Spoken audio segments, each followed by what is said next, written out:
February 19th, 2024, Monday morning in Paddington, Sydney. A TV presenter and his partner are going about their day in their terraced home. They have no idea that someone is coming for them, someone they thought was part of their past, that someone is a serving police officer, armed with his service weapon, and he's been planning this for days. By the end of that morning, 2 young men will be dead, their bodies wrapped in surfboard bags, and Australia will be left asking, how did we miss the signs? G'day everyone, and welcome back to Behind the Crime Scene. What you just heard wasn't the opening to a thriller film. It's real. It happened right here in Sydney, less than 2 years ago. And the ripple effects are still being felt across the entire country. Today, we're diving into one of the most disturbing cases of abuse of power Australia has seen in decades.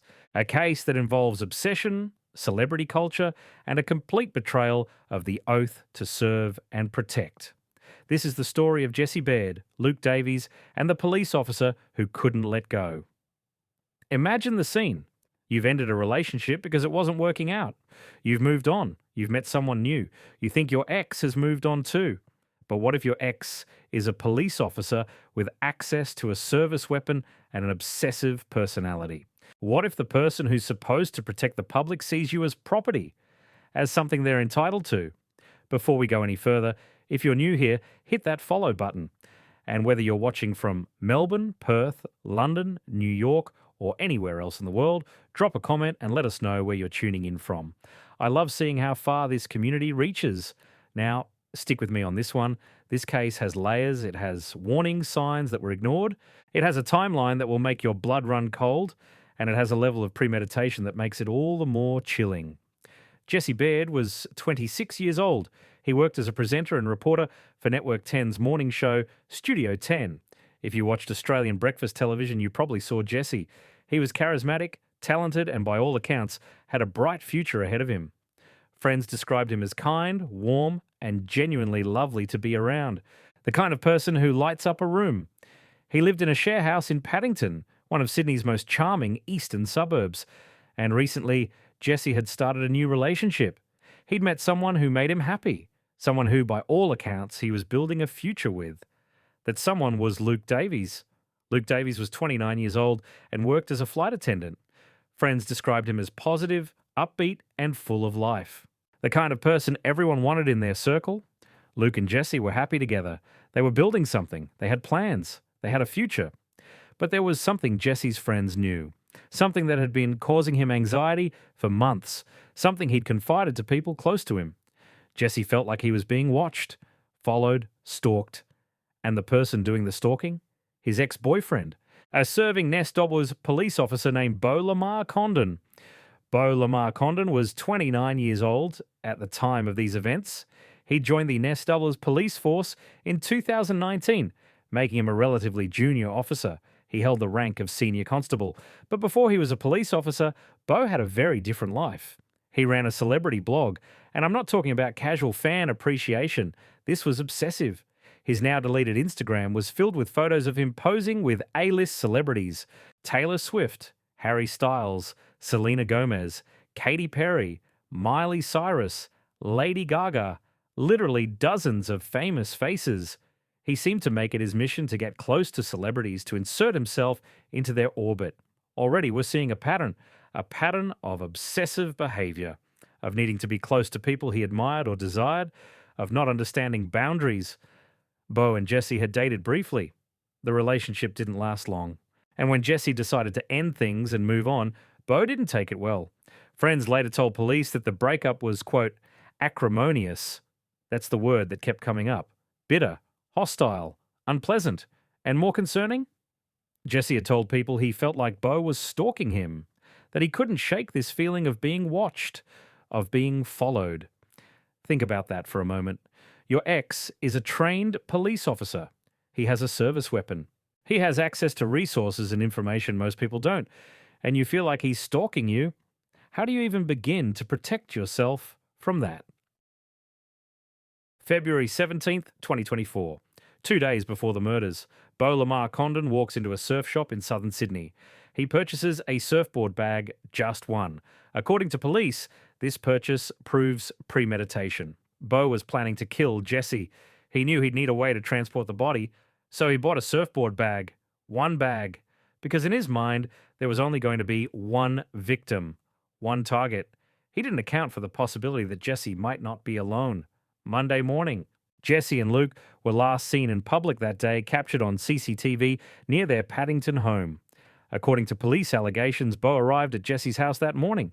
He was armed with his NSW Police-issued firearm. Jesse was the target. Jesse was the one Beau had been obsessing over, the one he'd planned to kill. But Luke was there. Assistant Commissioner Michael Fitzgerald would later make a chilling statement to the media. He said, and I quote, "We will be strenuously alleging that this murder was premeditated and that the second murder unfortunately occurred due to the presence of Luke in the house." Let that sink in.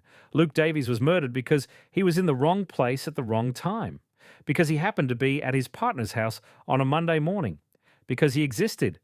Neighbours reported hearing an argument that morning, a fight, raised voices, and then silence. Beau used his service weapon to shoot both Jesse and Luke inside Jesse's home, in the place where they should have been safe. After the murders, Beau had a problem. He'd brought one surfboard bag, but now he had two bodies. So he went and bought a second surfboard bag. He wrapped Jesse's body in one bag, Luke's body in the other. And then he rented a white van. CCTV footage would later show that white van driving through the area around the time of the disappearance. Beau drove those bodies 180 kilometres southwest of Sydney to a rural property in Bungonia, middle of nowhere, isolated, the kind of place where you could hide something and hope it never gets found. He partially concealed the surfboard bags with rocks and debris, and then he drove back to Sydney. Jesse didn't show up for work on Monday. That immediately raised red flags. Jesse was professional, reliable. He didn't just not show up. Luke wasn't answering his phone either. Friends started to worry. Family started to worry. And then the police got involved. For days, Australia watched and waited. News outlets ran stories about the missing men. Social media was flooded with appeals for information. Jesse's face was everywhere. Luke's face was everywhere. Their families were desperate, holding on to hope that maybe, somehow, they were still alive. Then, on February 21st, police made a grim discovery. In a skip bin about 28 kilometres from Jesse's Paddington home, they found blood-stained clothing, a mobile phone, credit cards, keys, all belonging to Jesse and Luke. This was no longer a missing persons case. This was a murder investigation. Police descended on Jesse's home. The scene inside was horrific. Furniture moved, blood on surfaces, signs of a violent struggle. This was clearly the primary crime scene. Detectives started piecing together Jesse's recent history, the relationship with Beau, the stalking concerns, the white van on CCTV, and they discovered Beau had rented a white van on the day of the disappearance. Beau Lamarre-Condon was named as a person of interest, and shortly after, he was arrested. For days, while Beau was in custody, one question haunted everyone. Where are Jesse and Luke? Their families needed answers. They needed to bring their loved ones home. Then, on February 27th, 8 days after the murders, Beau made a decision. He told police he would cooperate. He would show them where the bodies were. He directed investigators to that rural property in Bungonia, 180 kilometres from Sydney.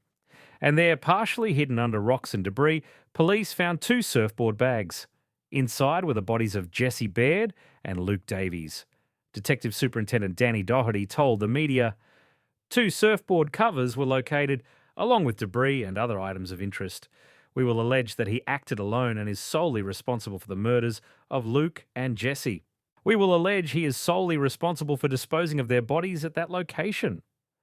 The families were notified. After 8 days of hoping, of praying, of holding on to the possibility their loved ones might still be alive somewhere, they got the news every family dreads. Beau Lamarre-Condon was charged with 2 counts of domestic violence-related murder and 1 count of aggravated break and enter. Police alleged the attack was premeditated. They allege Beau had engaged in months of predatory behaviour targeting Jesse. They alleged he planned every detail of Jesse's murder. For months, the case moved through the courts. Beau changed lawyers twice. There were delays, negotiations. Then, in October 2024, came a significant development. Beau pleaded not guilty to the murder charges, but here's where it gets interesting.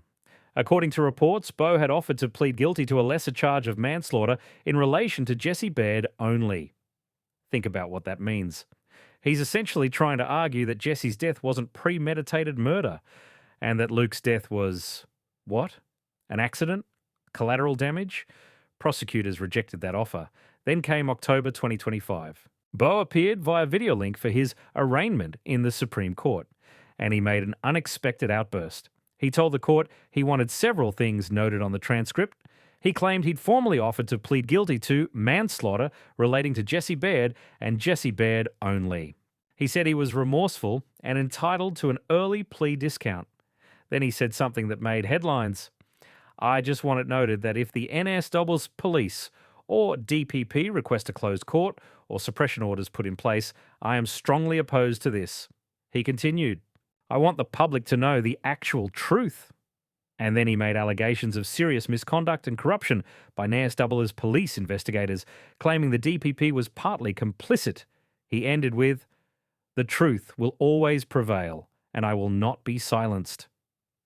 The audacity, the sheer audacity of a man who murdered two people, who wrapped their bodies in surfboard bags and dumped them in the bush, now positioning himself as some kind of victim of police corruption. Justice Peter Hamill, the presiding judge, calmly reminded Beau that he had capable legal representation and that if negotiations had taken place, they would be on record. This case represents something deeply disturbing for Australia. Beau Lamarre-Condon became the first serving NSW police officer to be charged with murder in several decades. Think about the symbolism of that. Police officers swear an oath to protect and serve. They're given weapons, authority, and the public's trust. And Beau used that weapon, that authority, to murder his ex-boyfriend and his ex's new partner. The NSW's police force sacked Beau weeks after he was charged. But the damage to public trust, that's harder to repair. Beau Lamarre-Condon's trial is scheduled to begin on September 21st, 2026. It's expected to run for 2 to 3 months.